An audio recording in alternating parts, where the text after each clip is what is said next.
할렐루야. 오랜만에 눈이 내리니 기온이 많이 내려간 것 같습니다. 차가운 공기를 가르고 이 새벽에 코람데오 아버지 앞으로 달려온 우리 성도님들을 축복합니다. 또한 멀리 우리 교회는 그래요. 대구에서, 천안에서, 수원에서, 화성에서, 그리고 안성, 용인, 평택 각지에서 곳곳에서 우리 영상으로 또 예배하는 성도들이 참 많습니다. 모두에게 동일한 하나님의 은혜가 임하기를 간절히 빌고 소망합니다. 자, 오늘 우리가 함께 읽은 말씀은 히브리서 5장입니다. 히브리서 5장. 자, 우리 1에서 7절까지 말씀을 읽었는데요. 멜기세덱의 반차를 따른 대제사장이신 예수님에 대해서 증거합니다. 우리 히브리서 전체적으로 이야기하는 것이 예수님은 대제사장이다라는 것입니다. 자, 1절에 보듯이 대제사장은 그렇습니다. 사람들 중에서 택함을 받았어요. 5절에 1절 보면, 5장 1절 보면 대제사장마다 사람 가운데에서 택하심을 받은 자라고 말씀하고 있어요. 그렇기 때문에 대제사장은 사람들을 위해서 속죄물을 드리지만 본인을 위해서도 드려야만 됩니다. 예, 본인을 위해서도, 본인도 연약한 사람인지라 그래서 본인을 위한 예물도 분명히 드려야 되는 것이 대제사장이에요. 왜냐하면 대제사장도 바로 자신도 죄의 유혹에 얼마든지 빠질 수 있기 때문입니다. 예, 피차 연약한 사람이라는 것이죠. 여기는 이 목사도 사람이에요. 미워하고 정죄하며 사람들의 죄를 짓는 모든 것을 동일하게 지을 수 있다는 거예요. 절대로 완벽한 세상 사람, 의인은 없나니 하나도 없습니다. 그래서 구약시대의 대제사장들은 그렇습니다. 백성을 위해 속죄물을 드림과 같이 또한 자신을 위해서도 속죄 제물이 필요했던 것이죠. 그러나 우리의 큰 대제사장이신 바로 예수 그리스도. 자, 예수님은 죄와 흠이 없으신 분이십니다. 육신의 몸을 입고 이 땅에 오신 사람 맞지만 인자라고 했던, 성경에 인자라 했던 것은 어질인자가 아니라 사람인자예요. 그래서 예수님을 인자라 했던 것은 사람의 아들이라는 뜻입니다. 자, 그렇기 때문에 우리 예수님 또한 역시 육신의 몸을 입고 오신 인간이란 말입니다. 그러나 예수님은 유일하게 죄와 흠이 없으신 분이신 것. 예, 그렇습니다. 그렇기 때문에 대제사장 아론 같은 이 첫 대제사장이 아론이죠. 그도 그를 위한 속죄제물이 필요했지만 예수님을 위한 속죄제물은 필요치 않습니다. 그리고 오히려 무결한 예수님이, 죄가 없으시고 흠이 없으신 예수님이 바로 세상을 위해서 친히 대속제물이 되어주신 것입니다. 이미 서신의 앞부분인 히브리서 2장 18절에 보면 그가 시험을 받아 고난을 당하셨은즉 시험 받는 자들을 능히 도울 수 있느니라 라고 말씀하고 있어요. 예, 또한 히브리서 앞에 부분 잘 보면 히브리서 4장 15절에는 우리의 대제사장이신 예수님은 모든 일에 우리와 똑같이 시험을 받으신 이시지만 죄는 없으신 분이시다. 예, 죄는 없으신 분이다. 분명히 이렇게 증거하고 있습니다. 그러므로 예수님은 대제사장의 역할을 하셨지만, 대제사장으로서의 역할을 하셨지만 죄인은 아니시고, 그리고 하나님이시지만 육신의 몸을 입고 오셨으며 친히 대속제물이 되어주신 분이시라는 점에서는 우리 인간적인 대제사장과는 분명히 차별되고 구별된다는 거예요. 자, 그러나 대제사장은 스스로 될 수 없어요. 자, 그런데 이 세상에 있었던 이 대제사장들은 스스로 될 수 없고 하나님께서 바로 아론처럼 불러주셔야만이, 소명받았다는 거예요. 소명을 받은 자만이 이 사명을 감당할 수 있게 되는 것입니다. 요한복음 15장 16절, 요한복음 15장 16절에 보면 너희가 나를 택한 것이 아니요 내가 너희를 택하여 세웠나니 이는 너희로 가서 열매를 맺게 하고 또 너희 열매가 항상 있게 하여 내 이름으로 아버지께 무엇을 구하든지 다 받게 하려 함이라. 할렐루야. 예, 그렇습니다. 우리가 하나님을 택한 것이 아니라 하나님이 우리를 택했다라는 거예요. 어떤 자들은 그렇게 말합니다. 내가 교회를 선택한 거지. 예. 내가 교회를 택한 거, 내가 그 일을 감당하겠다고 내가 나선 거 아니냐? 라고 말하는 사람들이 있어요. 교회에서도 여러 일을 감당할 때, 직분을 받을 때도 내가 원해서 받은 거라고 생각하는 사람들이 있는데 그렇지 않습니다. 분명한 것은 하나님의 역사하심이 있고 인도하심이 있다는 사실을 여러분 믿으시기 바랍니다. 예. 그렇습니다. 우리는 주님의 부르심을 받아 세움을 받은 자들로서 우리에게 주어진 사명을 감당해야 된다는 거예요. 예수님은 창조주 하나님의 본체십니다. 예, 그러나 육신의 몸을 입고 바로 이 땅에 오셨으며 과연 우리를 위한 완전한 대제사장이시며 구주이십니다. 할렐루야. 예, 그러므로 우리는 그리고 세상 모든 권세는 세상의 모든 그 권세자들 모든 인간들 바로 우리는 하나님 앞에 그렇기 때문에 겸손해야 된다는 거예요.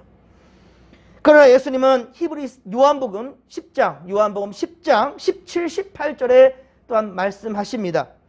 내가 내 목숨을 버리는 것은 그것을 내가 다시 얻기 위함이라 고 말씀하셨고요. 그리고 나는 버릴 권세도 있고 다시 얻을 권세도 있노라 라고 말씀하셨습니다. 그렇습니다. 예수님은 십자가 고난을 강제로 당한 것이 아니라는 말이에요. 예. 스스로 택한 길이라는 것이지요. 죽을 줄 알면서 불구덩이로 그렇게 들어오신 것입니다. 아니, 이 땅에 오실 때부터 죽기 위해 오신 분, 이 세상에 태어날 때 죽기 위해 태어난 자가 어디 있겠습니까? 하지만 예수님께서는 태어나는 그 순간부터 죽기 위해 대속 제물이 되기 위해서 이 땅에 오신 거예요. 그래서 특별히 예수님이 오신 것을 기다리는 대림절의 색깔이 무슨 색이었죠? 보라색이었습니다. 예, 보라색. 이 보라색은 예수 그리스도의 보혈의 피를 상징합니다.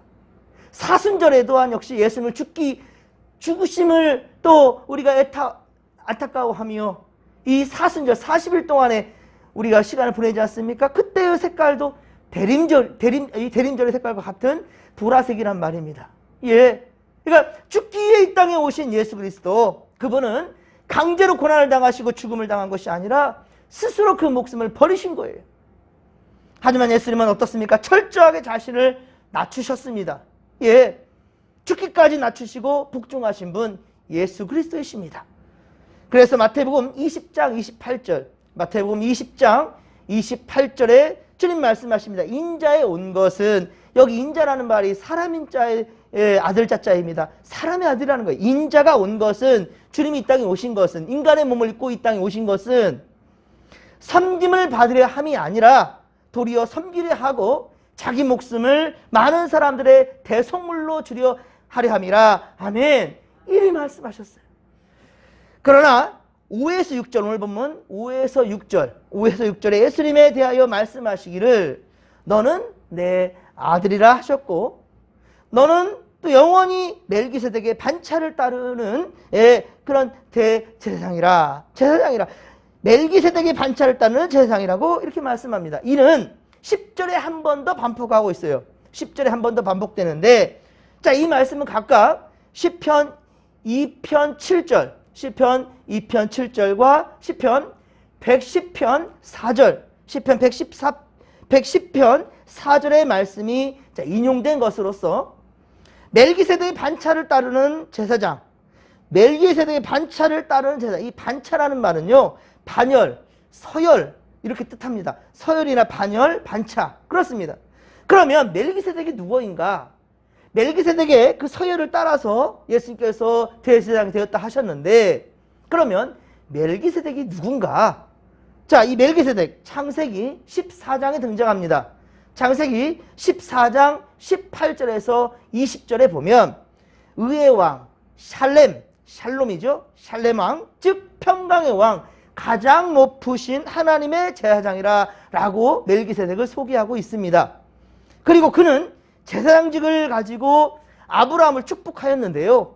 그에게 바로 우리 성경에 나오는 첫 번째 11조 이야기가 나오고 있죠. 아브라함이 바로 10의 1조를 그렇게 하나님께 드리듯 이 멜기세덱에게 드렸단 말입니다. 사실 제사장 제도는, 제사장 제도가 처음 등장하는 것은 언제입니까? 모세 때였어요. 그렇죠?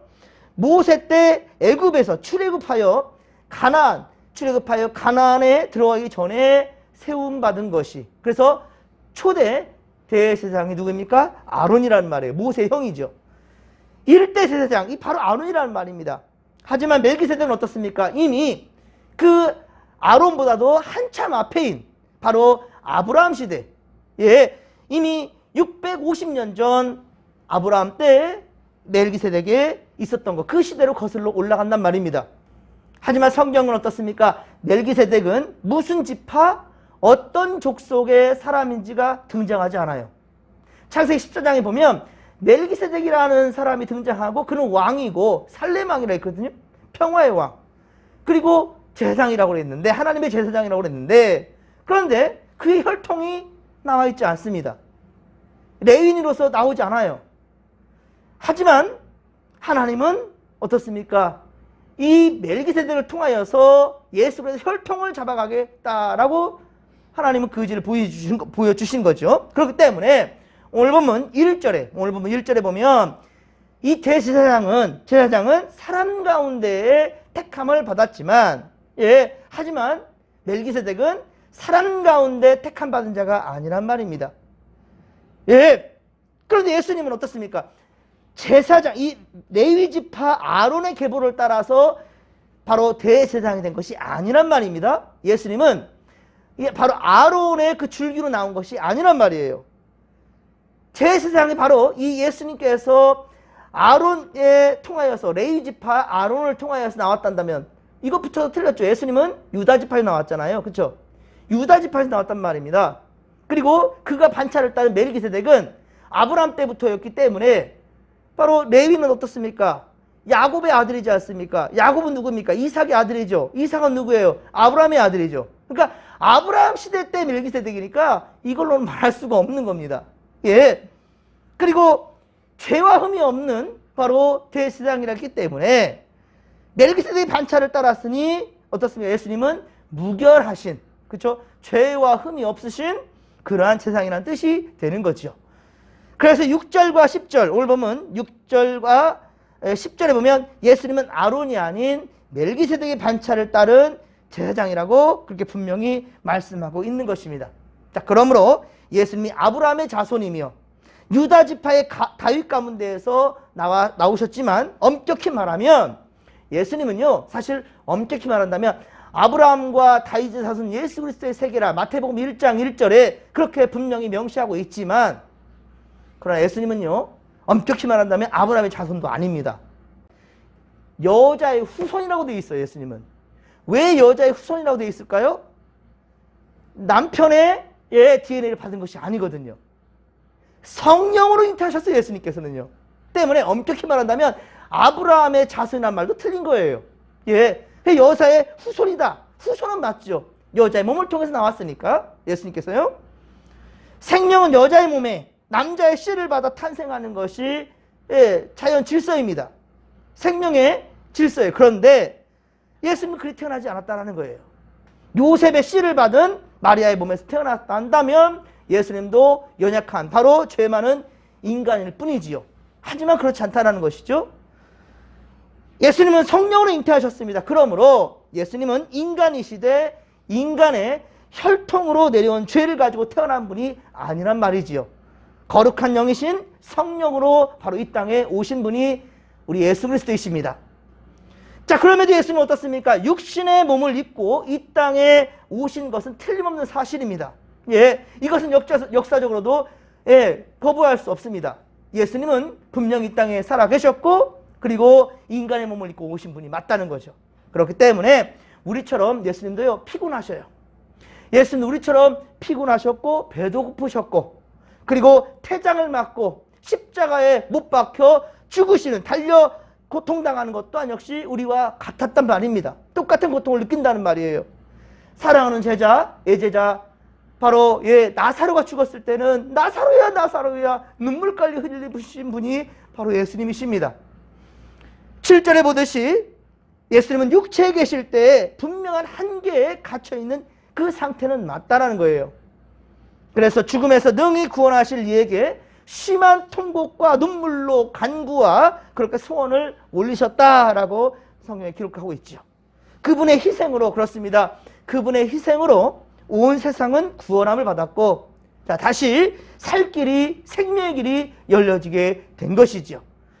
사랑하는 성도 여러분, 우리는 오늘도 죄에서 자유를 얻게 하신 바로 예수 그리스도의 은혜에 감사하며 살아야 된다는 거예요.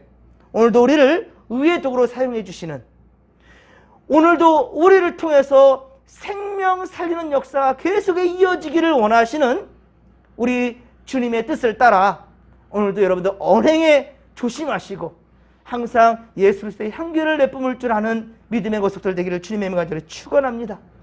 어디를 가든지 누굴 만나든지 여러분 정체성을 절대로 잊지 마십시오. 바로 우리는 예수님의 참다운 제자이며 하늘나라 백성이라는 사실을 여러분들 기억하시고 자부심과 긍지를 가지며 오늘도 주님께서 나와 함께 하신다, 나를 통하여서 생명 살리는 역사를 계속해서 이어가시기를 원하신다라는 확신 가지고 우리 함께 나아가십시다. 주여 삼창 부르며 기도하며 나갑니다. 주여, 주여, 주여. 살아계신 하나님 아버지, 고맙고 감사를 드립니다. 우리 연약하고 죄 많고 흠 많은 아버지 우리들이지나, 그러나 주님께서는 보혈의 피로 우리를 덮어주셨고 죄로부터 자유케 하셨으며 구원의 길로 나아갈 수 있도록 인도하시는 주님 아버지 감사합니다.